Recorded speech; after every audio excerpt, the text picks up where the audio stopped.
Hello everyone, I'm doing a quick unboxing today for Righteous Felon. It's beef jerky. I wanted to try this, I've never tried it before.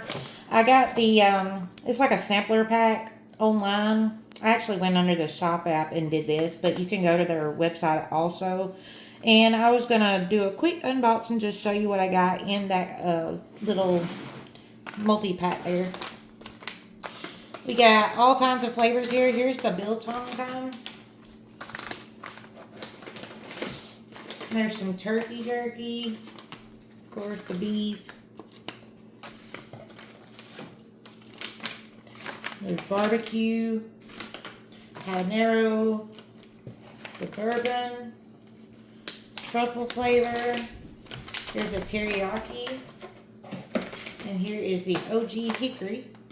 And also the sample pack that I bought, it comes with the 4 of the sticks, also the meat sticks, which is the Fairy Habanero, the lemon pepper, OG hickory, and the street taco inspired one. So again, all this come with the little sampler pack. You can see it on there if you go to their website or the shop app. But it's like a cute little sampler pack. It comes with all of these. And I'm going to try them out and I'll let you know what I think. But here you go. There's all the different flavors. And that is from Righteous Felon. It's Righteous Felon Craft Jerky Beef Jerky. Thank you.